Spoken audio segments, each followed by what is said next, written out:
여러분 안녕하세요. 혼자 사는 이대리입니다. 요즘 뉴스 보면 한숨부터 나옵니다.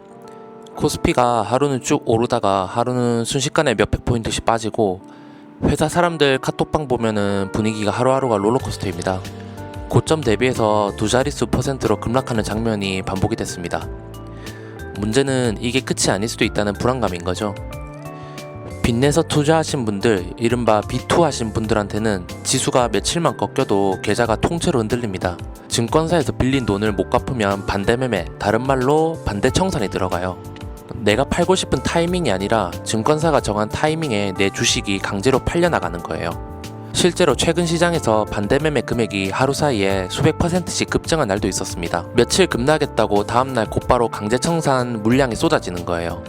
반등을 기다릴 틈도 없이 손실이 그냥 확정되는 거죠. 레버리지가 무서운 이유는 저는 이렇게 봐요.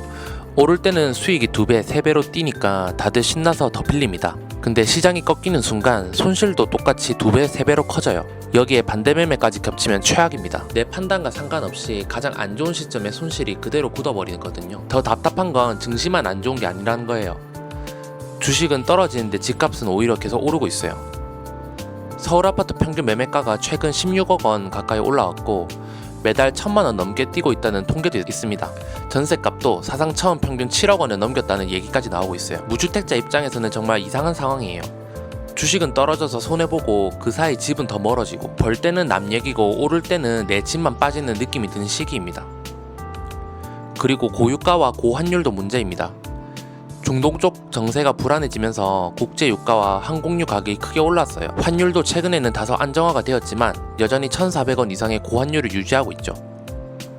그 결과 국제선 항공권에 붙는 유류 할증료가 역대 최고 수준까지 올라왔고, 해외 여행비, 항공료가 눈에 띄게 비싸졌습니다. 예전 같으면 몇만 원이던 유류 할증료가 지금은 왕복 기준으로 몇십만 원씩 붙는 경우도 있어요. 그러니까 올해는 해외여행 좀 다녀올까 하다가도 항공권 가격 보고 조용히 창 닫으신 분들이 많으실 거예요. 저도 얼마 전에 비행기표 알아보다가 유료 할증료만 보고 깜짝 놀랐습니다. 주식은 떨어지고 집값은 오르고 환율도 오르고 기름값도 오릅니다. 오르는 건 다 힘든 쪽으로 오르고 내 통장은 그대로예요. 서민들의 자산 증식을 위해 만들어졌던 ISA 계좌도 2027년부터는 장기 투자가 아닌 3년에서 5년 사이로 갱신을 시키도록 함으로써 장기 복리의 기회가 사라졌습니다. 대한민국은 어디로 향하고 있는 걸까요? 매일매일이 어떤 뉴스가 나올지 불안하고 무엇에 대비를 해야 할지가 막막합니다. 이번 주식 하락으로 국민연금의 리밸런싱이 실패했다는 이야기도 있어서 과연 나의 노후를 국가가 책임져 줄까 하는 의문이 드는 것도 사실이에요. 이런 시기에는 큰 그림에서 경제가 나쁘다, 좋다를 따지는 것보다 내 주머니 사정을 먼저 지키는 게 우선입니다. 이럴 때 가장 조심해야 할 것들을 알려드릴게요. 먼저 빚내서 투자하는 건 지금 같은 변동성 장세에선 정말 더더욱 조심해야 합니다. 그리고 최소 3개월에서 6개월 정도 생활비는 비상금으로 따로 마련해 두는 것이 좋아요. 세 번째로는 고정비부터 줄이는 게 좋습니다. 구독 서비스 중에서 안 쓰는 정기결제 한번 점검하시고요. 네 번째로는 해외여행은 급하지 않는다면 유가와 유료 할증료 흐름을 좀 지켜보고 계획하시는 것도 방법입니다. 마지막으로 해외 직구나 달러 결제는 환율이 높은 지금은 꼭 필요한 것만 최소한으로 하세요.